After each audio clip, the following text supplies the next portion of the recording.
L'heure est grave, comme vous le savez.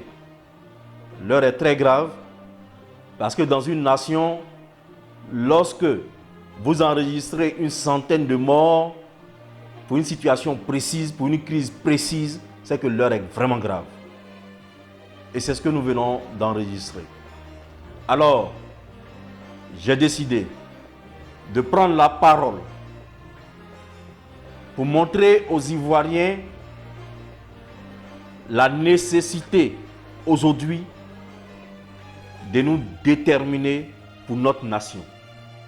La nécessité aujourd'hui de nous déterminer pour notre patrie.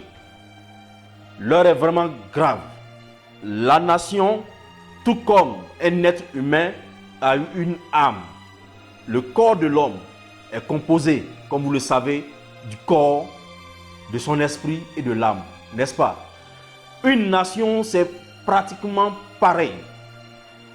La nation a un corps qui est la population, a un esprit dans lequel cette nation est forgée.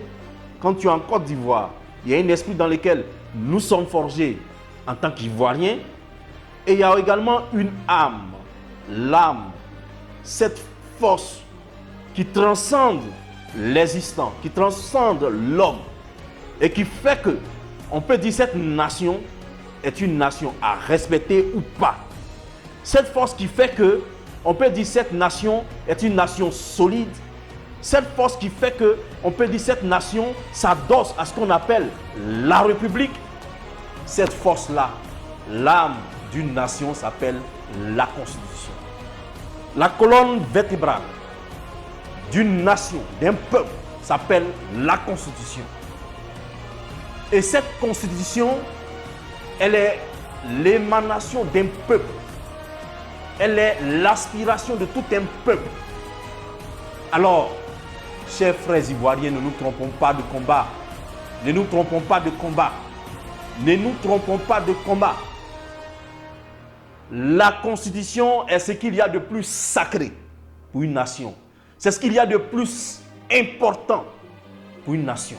L'heure est grave parce qu'aujourd'hui, la crise post-électorale qui s'est installée est partie d'un constat. La violation pure et simple de notre Constitution. Nous n'allons pas refaire le débat, mais je voudrais souligner que lorsque vous mettez 100 fourmis rouges dans un bocal et que vous mettez 100 fourmis noires dans un autre bocal, si vous remuez ce bocal, les fourmis vont commencer à s'attaquer entre eux. Mais on oublie qu'il y a quelqu'un qui a remué ce bocal. C'est ça. C'est cette image que je voulais donner aux Ivoiriens. Aujourd'hui, il y a que la Constitution a été violée. Et si nous, Ivoiriens, on n'est pas capable de dire cette réalité, c'est que ne disons plus que nous croyons en Dieu. Ne disons plus que nous croyons. Ne disons plus que nous sommes un peuple de croyants. Parce que quand il y a de l'injustice, il faut pouvoir dire que c'est de l'injustice. Peuple de Côte d'Ivoire, Dieu a décidé de nous essayer. Les valeurs de Dieu sont là, on les connaît. Mais en même temps, d'autres valeurs nous sont proposées. Il faut se déterminer. À quel niveau tu te trouves? Dieu dit justice. Dieu dit vérité. Dieu dit prospérité. Dieu dit vie. D'autres valeurs t'annoncent prospérité éphémère. Prospérité d'un groupe contre un autre. Prospérité d'une ethnie contre une autre. Prospérité dans le mensonge. Prospérité dans l'injustice. Alors il faut se déterminer. Il faut se déterminer. Il faut se déterminer. Nous pouvons avoir raison tous ensemble. Parce que la Côte d'Ivoire, je viens vous dire, est un pays riche, prospère. Mais nous sommes appauvris. Nous sommes abrutis par un système qui broie. Un système qui nous impose le mensonge. Un système qui nous impose l'injustice comme devenue une nouvelle justice. Je dis non. Et tout Ivoirien doit pouvoir dire non. J'ai honte. J'ai honte. Quand mon propre fils me prend un bulletin de vote de la Constitution où on a dit oui, à la Constitution parce que le président actuel ne se présente pas et que le même président est là et que nous disons, nous sommes d'accord, j'ai honte. J'ai honte pour l'avenir. Alors, nous n'avons pas de combat contre une ethnie. Nous n'avons pas de combat contre un individu. Mais il y a un combat contre nos systèmes que nous devons mener. Voyez-vous, depuis 1990, tous les pouvoirs qui se sont succédés se sont limités à nous parler politique, à nous servir politique. Pendant ce temps, ils s'enrichissent, eux et leurs clans. L'heure est venue d'enlever cette manière de faire la politique. Depuis 1990, la démocratie se résume à ce qu'on appelle l'alternance. Ôte-toi de là pour que je m'assoie.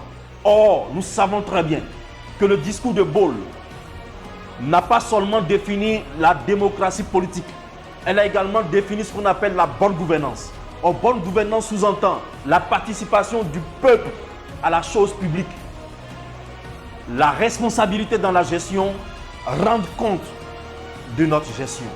Est-ce que c'est ce qu'on a servi aux Ivoiriens? Non. L'aspiration du peuple de Côte d'Ivoire aujourd'hui, c'est de donner du boulot, de l'emploi à tous les Ivoiriens. Est-ce le cas? Non.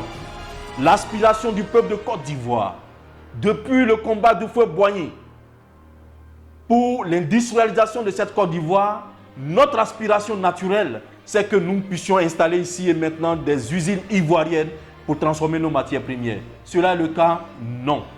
Alors, qu'on ne vienne pas nous dire,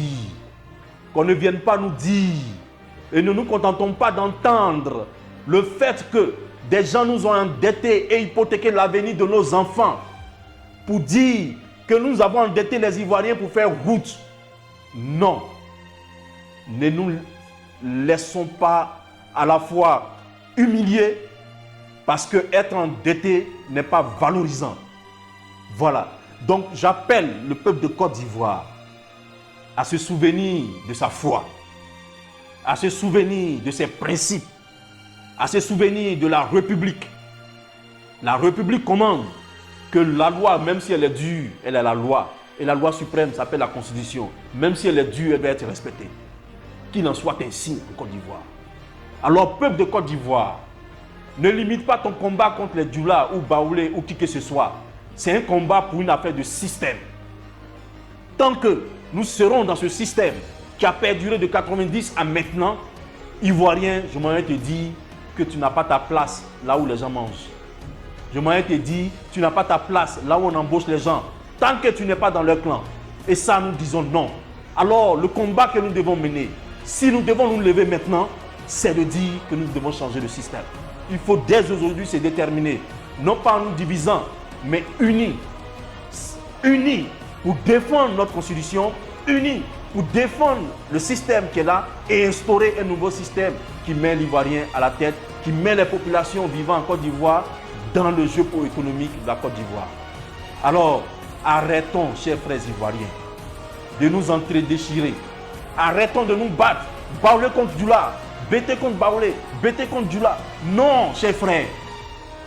La victoire de ce combat-ci ne doit pas être une victoire personnelle, une victoire d'un parti politique, une victoire d'un clan contre un autre, une victoire d'une ethnie contre une autre. Mais ça doit être la victoire des pro-Côte d'Ivoire, ça doit être la victoire des Ivoiriens, ça doit être la victoire de la Côte d'Ivoire. Et cette victoire s'appelle l'instauration d'un nouveau système politique, l'instauration d'un nouveau système économique en Côte d'Ivoire.